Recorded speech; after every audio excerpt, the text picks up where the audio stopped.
اعوذ باللہ من الشیطان الرجیم بسم اللہ الرحمن الرحیم یا ایھا الذین آمنوا لا تتخذوا اليہود والنصارى اولیاء، اہل ایمان یہود اور نصارہ کو اپنے حمایتی اور پشت پناہ نہ بناؤ۔ بعضهم اولیاء بعض، وہ خود ایک دوسرے کے ان میں سے بعض کے پشت پناہ ہیں، مددگار ہیں۔ اس کے بارے میں حال ہی میں نے رائے ظاہر کی ہے کہ یہ در حقیقت پیشین گوئی تھی جو اس دور میں آ کر پوری ہوئی ہے۔ جب قرآن نازل ہوا ہے تب تو صورت وہ تھی جو ہم پڑھ آئے ہیں کہ اغرینا بینہم العداوۃ والبغضاء الی یوم القیامہ، ہم نے تو ان کے مابین دشمنی اور بغض پیدا کر دیا، دشمنی رہی ہے شدید ان کی آپس میں، اور ان کچھ تو خون ہوتا رہا ہے، لیکن یہ کہ ایک پیشن گوئی تھی جو پوری ہوئی ہے اس صدی میں آ کر۔ بالفور ڈکلیریشن کے بعد سے صورتحال یہ بنی ہے کہ ان کا گٹھ جوڑ شروع ہوا ہے، اور پھر اسرائیل کی حکومت قائم ہوئی ہے، اور وہ ہوئی ہے برطانیہ کے زیر اثر اور امریکہ کے زیر اثر، اور اب بھی اگر وہ قائم ہے تو اصل میں انہیں عیسائیوں کی سپورٹ کی وجہ سے قائم ہے۔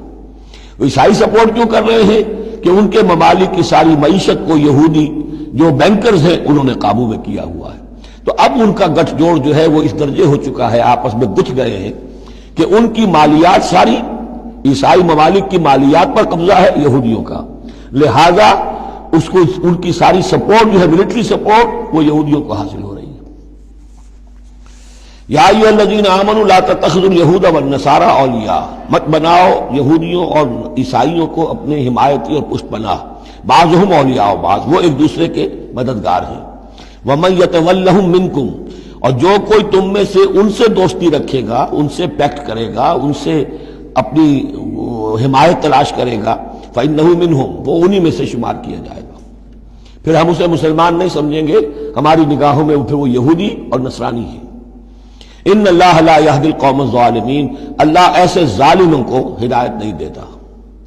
آج ہماری جو ہے اکثر ممالک کی پالیسی کدھر جا رہی ہے اور قرآن کا فتویٰ کیا ہے اس پر وہ آپ کے سامنے آ گیا۔ فَتَرَى الَّذِينَ فِي قُلُوبِهِم مَرَضٌ، تو تم دیکھو گے ان لوگوں کو جن کے دلوں میں روگ ہے، یُسَارِعُونَ فِيهِم، انہی کے اندر گھسنے کی کوشش کرتے رہتے ہیں۔ لے جاؤ کشمیر کا مسئلہ، پھر بھاگو UN کی طرف، پھر جاؤ فلاں اور پھر فلاں اداروں میں، وہیں سے معاملات طے کرواؤ۔ گویا کہ ساری ہماری بھاگ دوڑ تگ و دو جو ہے پھر یہی ہے کہ انہی کے اندر تَرَى الَّذِينَ فِي قُلُوبِهِم مَرَضٌ، کیوں؟ اس لیے کہ دلوں میں روگ ہے، نفاق ہے۔ ایمان ہو، اللہ پر اعتماد ہو، اللہ پر یقین ہو، اللہ سے خلوص اور اخلاص ہو تو یقین ہوگا اللہ مدد کرے گا ہماری۔ ان تنصروا اللہ ینصرکم، پھر آپ لڑ جائیں گے، بھڑ جائیں گے۔ جب وہ روگ ہے، اللہ پر اعتماد نہیں، خود اللہ کے ساتھ مخلص نہیں، توقع نہیں کہ اللہ مدد کرے گا، تو اب رہ گیا UN اور امریکہ بہادر۔ فَتَرَى الَّذِينَ فِي قُلُوبِهِم مَرَضٌ يُسَارِعُونَ فِيهِم، وہ تو انہی کے اندر گھستے رہتے ہیں، کوشش کرتے رہتے ہیں۔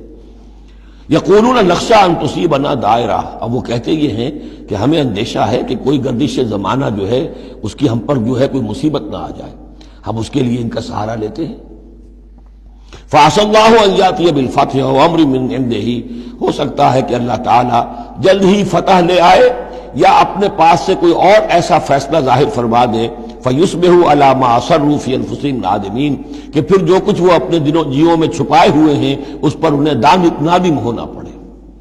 انہیں معلوم ہو جائے گا کہ جن پہ تکیہ تھا وہی پتے ہوا دینے لگے، پتہ چل جائے گا کہ وہی سب ہیں کہ جو اصل دھوکہ دے رہے ہیں، کہ جن پر ہم نے سارا تکیہ رکھا تھا۔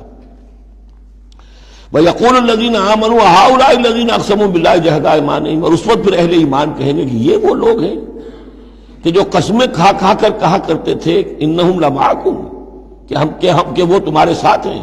حَبِطَتْ أَعْمَالُهُمْ فَأَصْبَحُوا خَاسِرِينَ، ان کے تمام اعمال حبط و اکارت ہو جائیں گے اور وہ خسارے والے بن کر رہ جائیں گے۔ صدق اللہ العظیم۔